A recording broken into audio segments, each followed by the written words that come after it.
made it. Yay!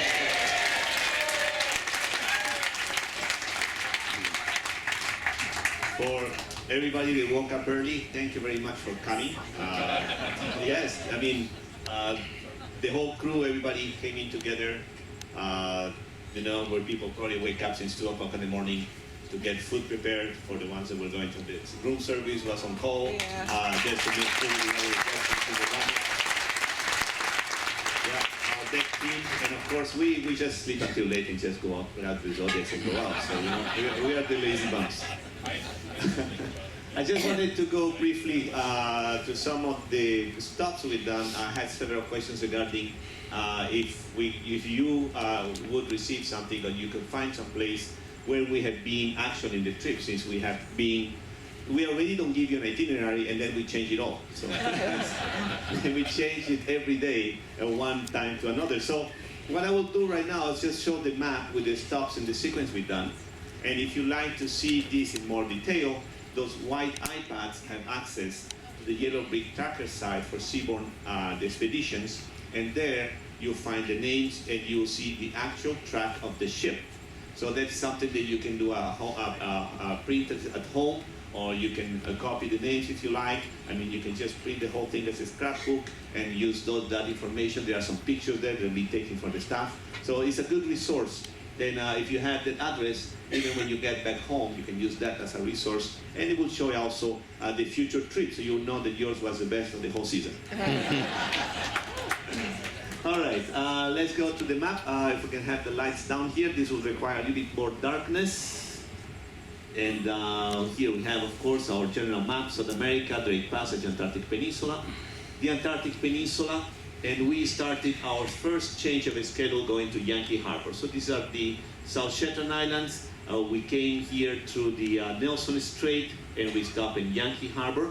Before that, we did a cruise to the northern side around these areas. But our first stop was Yankee Harbor here on the south. This blog is not written only for the days we are in Antarctica. It's written for every single day of the trip. So if you don't remember what you did in Montevideo, it will be there as well, because all the staff went to check the quality of the meat at the market in Montevideo. It's really bad. As we were going south, we passed in a group of islands. The weather was not good. We didn't find any shelter, and then we went into Paradise Bay. And then the sun shined out for us. We had the typical 4-season days where we had rain, we had sun, we had wind, and then we have more snow again. So the whole 4 seasons happened as we cruised with our zodiacs in Paradise Bay. So here we saw our first Gen 2 penguins. Here we had an experience with ice. We saw a few penguins on the ice. We saw some of our first glaciers. Then we went and cruised to the Neumayer Channel. So on the island here, Anvers, we went south. We were trying to get around to the other side, to our next destination. We had to turn around because of the ice, and we went out to the place called Damoy Point. This is when we went. The first group went out, just tramping to the ice to make sure everybody else had a good time visiting ashore. So group 1 sacrificed themselves in prol of the rest of the ship. We continued, and that day we proposed Waterbuck Point as our continental landing, more Gen 2 penguins, souvenir shopping, yay! And he stamped on the passport, so that was a chance. We arrived early morning, and the ice looked like it was clogged. The captain tried to come from the northern side. He couldn't come from that side. There was too much bigger iceberg, so we turned around and tried again from the south. And after looking back and forth, we finally made it to Waterbuck, and we were able to operate. And that was the first day that you probably saw quite a number of ships coming back and forth, showing you that this is a very active place in terms of visit. Overnight from Paradise Bay, we cruised the whole Gerlache Strait. We went into the Bransfield Strait, and early in the morning we arrived to Hope Bay. We were expecting to find some ice along the Bransfield, but it was very clear, so the bridge team just steamed the ship as much as they could, and we got to Hope Bay very early in the morning, and then we saw the Adelie penguins and the tabular icebergs in the afternoon when the captain took us for cruising near these beautiful icebergs on the north. And then we crossed here from the Antarctic Sound over to Half Moon Island, just across from Yankee Harbor, so we're very close to the point where we started, where we saw the chinstrap penguin. So we had scored the 3 species we were aiming to see, and we have done quite a variety of places showing you some of the best places in terms of scenic, like Hope Bay and Paradise Bay in the Neumayer Channel. Now we went out, we saw those magnificent fin whales as we were sailing, and then now we crossed already the Nelson Strait, and we are basically in the Drake Passage as it is now. Mr. Drake seems to be quite friendly so far. Let's keep our fingers crossed that continues like that. So from the Antarctic Peninsula, we're gonna go to the Drake, towards South America. We will pass the 60 degrees south, then we'll be out of Antarctica, the political boundary of Antarctica. We will pass the convergence when we will leave the biological realm of Antarctica, and then we're gonna be heading over towards the Beagle Channel in the southern side of the continent. Of course, the captain will keep you updated with any plans in regards to what's happening as we go closer to the continent. Ladies and gentlemen, I wanted to show you something for you to have an idea of what we have to organize in terms of ship movements. This is a site that is only accessible to the ship, where it shows the movement of all ships. These are all the ships that are in the area at 6 o'clock in the afternoon today.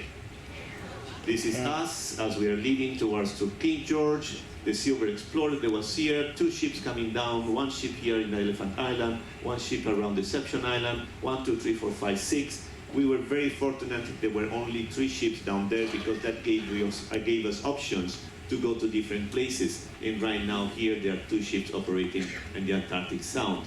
At the height of the season can be as many as 30 ships operating in the whole peninsula, but they're not all at the same time at the same place. Some are in the ports doing the turnaround, some are crossing the Drake Passage, and some are down here. So we're kind of spread it out. If we are lucky, we are in a week, there are no other ships. If we are unlucky, well, everybody is there, and if the weather turns bad, we all play musical chairs. The first one to sit, get the place. So we gotta be very fast. Activity for tomorrow, sleep in. These are the group orders and your timings. So green, you get to sleep later. I don't know if there is a brunch option available, but yes. Weather. This is for pure entertainment, all right? Don't take this, just take it for base value. This is a site called Passage Weather. Here we have the date. Here we have the time in UTC, Universal Time. It's basically Greenwich. And then on the graphic, we have latitudes and we have longitudes. The colors represent how strong the winds are. The little arrows represent the direction of the wind. And then the little legs represents the speed of the wind. Short leg represent 5 knots, long leg represent 10 knots. So here, for example, you see 25 knots. And this will be the movement of this front as we go to the Drake Passage, starting tonight at around midnight. So here we go, 6 o'clock, 3 o'clock in the morning, and this passage is coming through. So you see it's quite gentle near the South Shetland Islands, 15, 20 knots. It will change a bit.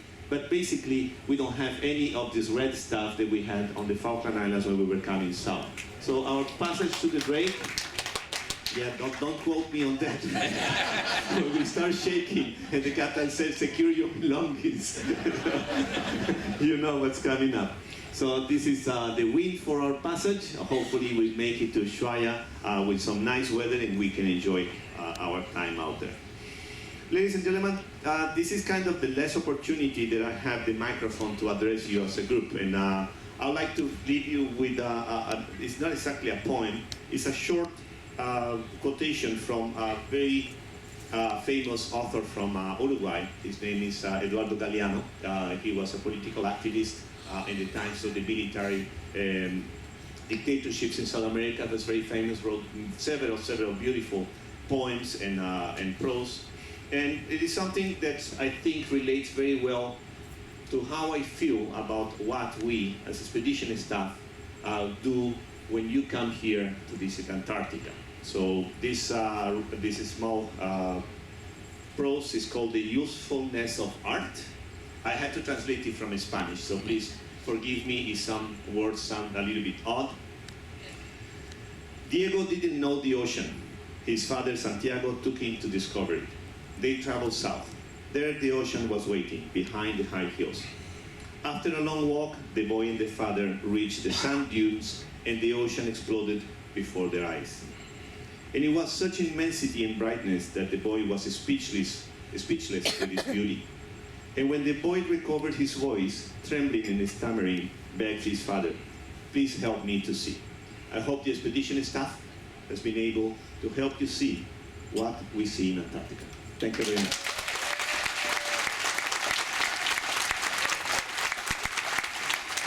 A big hand to Iggy.